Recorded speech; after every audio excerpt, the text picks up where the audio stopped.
সুপ্রিয় দর্শক মণ্ডলী, দেখুন এই মৌসুমে ড্রাগন কী অবস্থা হচ্ছে। অর্থাৎ এই মৌসুমে একে তো মাটি ভেজা, উপর থেকে বৃষ্টি পড়ছে, তার মধ্যে আবার মাঝে মাঝে প্রচণ্ড গরমও হচ্ছে। সব মিলিয়ে ফাঙ্গাস তার বংশবৃদ্ধিতে একটা পরিবেশ পাচ্ছে, আর তাই এভাবে ড্রাগনের উপর আক্রমণ করছে। তো বন্ধুরা, অনেক বন্ধুই আমাকে ফোনে হোয়াটসঅ্যাপে জানিয়েছেন যে তাদের এই সমস্যাগুলি হচ্ছে, এবং আমি দেখাবো। একজনের ড্রাগনও পাঠিয়েছেন যে তার ড্রাগনটা এই অবস্থায়। তো এটা আমার একটি গাছ, 2-3টি এমন হয়েছিল, পরিচর্যায় সেগুলি দূর হয়ে গেছে। এই একটি এটা রেখে দিয়েছি আপনাদেরকে দেখানোর জন্য। বাকিগুলো আমি দূরীভূত করতে পেরেছি, কিছু আমি হারভেস্ট করে ফেলেছি। তো থাকুন আজকের ভিডিওতে, দেখুন এর সমাধান কী। এর সময় আরেকটি সমস্যা হতে পারে, সেটাও দেখুন। এই যে শাখা বা ডালগুলোতে এই যে শিকড়টার কথা বলছি না আমি, এই যে দেখুন ছত্রাক ফাঙ্গাস আক্রমণ করেছিল, এই যে এগুলো আমি দূরীভূত করতে পেরেছি। এটা একেবারে কালো হয়ে থাকে। তো এখনও 2-1টা আছে কিনা আমি একটু দেখি, চেষ্টা করি আপনাদের দেখাইতে পারি কি না। তেমন নাই, কারণ কালোগুলোতে আমি চর্চা করায়, অর্থাৎ আমি কিভাবে পরিচর্যা করেছি সেটা তো জানবেনই। সেই পরিচর্যার ফলে কালো ভাবটা চলে গেছে এবং ছাই রঙের একটা কালার, এই যে ছাই ছাই ভাব একটা রয়ে গেছে। এটা কোনো ক্ষতি নেই, আর এটা বৃদ্ধি পাবে না। কালো ভাবটা পুরোপুরি চলে গেছে, ওইটাই ছিল ফাঙ্গাস, সেটা দূরীভূত হয়েছে। তো বন্ধুরা, আপনাদের গাছগুলিতে যদি এ ধরনের সমস্যা থেকে থাকে, 2টি সমস্যা আমি দেখালাম, এই 2টির একটি থেকে থাকে, তাহলে ভিডিওটি ধৈর্য সহকারে দেখবেন। আর যদি না থেকে থাকে তাহলেও দেখবেন, কারণ আজকের এই পরিচর্যাটি করে রাখলে আপনার আর এই সমস্যা হবে না। কিছুক্ষণ পূর্বে যে কথাটা বলেছিলাম যে আমার এক বন্ধু ড্রাগন পাঠিয়েছে, এই যে দেখুন এই ড্রাগনটি পাঠিয়েছে দেখানোর জন্য যে কী ধরনের সে সমস্যা আছে, কী রোগে আক্রান্ত হয়েছে। দেখেন এখানে কিন্তু ফাঙ্গাস আক্রান্ত করার পরেও ছিদ্র দেখা যাচ্ছে। দেখেন ড্রাগনটাতে ছিদ্র আছে। এই ছিদ্র কেন? এই ছিদ্র কিন্তু একটা জরুরি বিষয়, এই ছিদ্র দূরীভূত করতে হবে। তো বন্ধুরা, এই ছিদ্র করে থাকে পিঁপড়ে। অর্থাৎ পিঁপড়ে যখন এখানে সেই ফাঙ্গাসের সাথে মেলামেশা করে, মানে ফাঙ্গাসের উপরে চলাফেরা করে, তখন এর গায়ে হাতে পায়ে ফাঙ্গাস আরও লেগে যায়। তখন সে এক গাছ থেকে আরেক গাছে যখন যায়, ফাঙ্গাস ছড়াতে থাকে। এবং পিঁপড়ে কী করে, এই ফাঙ্গাস আক্রান্ত জায়গাগুলিতে ছিদ্র করে। ছিদ্র করে সে তার খাবারের জন্য, খাওয়ার জোগাড় করার জন্য সেই ছিদ্র করে।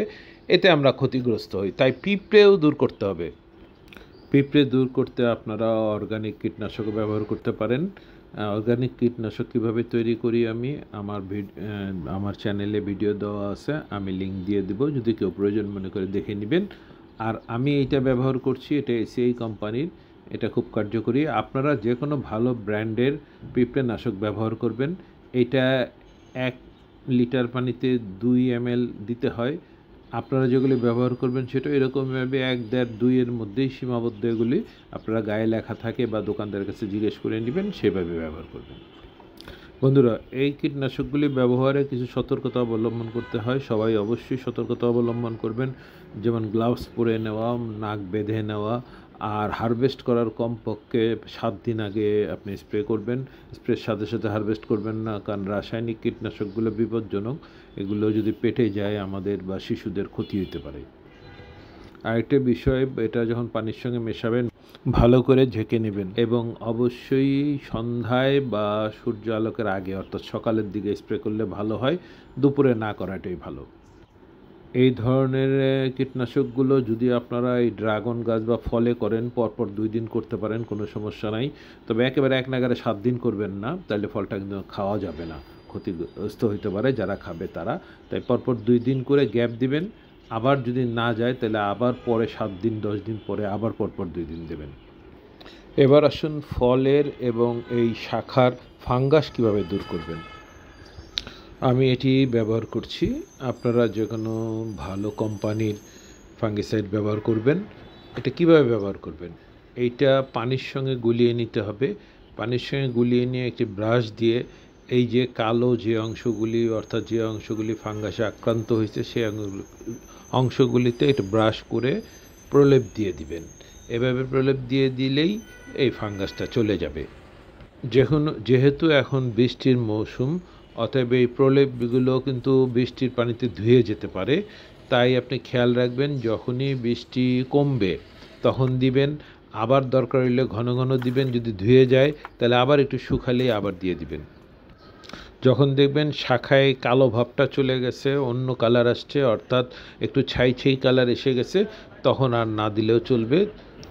এবারে আমরা জানবো যাতে এই ফাঙ্গাস আবার ফিরে না আসে তার জন্য গাছের কি পরিচর্যা করতে হবে। বন্ধুরা, একজন মানুষকে ডাক্তার অ্যান্টিবায়োটিক দেয়, অ্যান্টিবায়োটিকের কাজটা কি?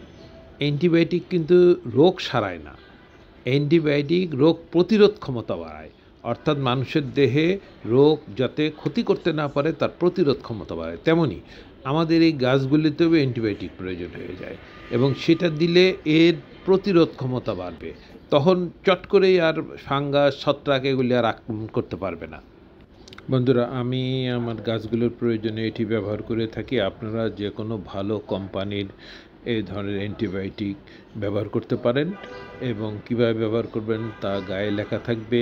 বন্ধুরা, এটা সবসময় ব্যবহার করা দরকার হয় না, যখনই যে দুর্বল থাকবে গাছ তখনই ব্যবহার করতে হবে। আর এটা ব্যবহার করলে একদিক দিয়ে রোগ প্রতিরোধ ক্ষমতা বাড়ে, আরেক দিক দিয়ে কিন্তু ফলনও বৃদ্ধি পাবে। যখনই একটা গাছ সবল হয়ে যাবে তখন তার ফলন বৃদ্ধি পাবেই।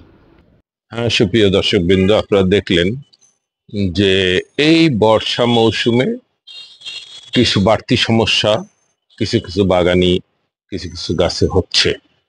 তো এতে ধৈর্য হারানোর কিছু নাই, হতাশ হওয়ার কিছু নাই, এটারও সমাধান আছে। দেখলেন, এই প্রক্রিয়া আপনারা সমাধান করুন, আপনারা ভালো ফল পাবেন।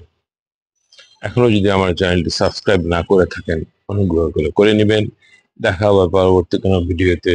সেই পর্যন্ত সুস্থ থাকুন, ভালো থাকুন, এই কামনায় আমি জাহিদ আহমেদ আমার ইউটিউব চ্যানেল থেকে আজকের মতো বিদায় নিচ্ছি।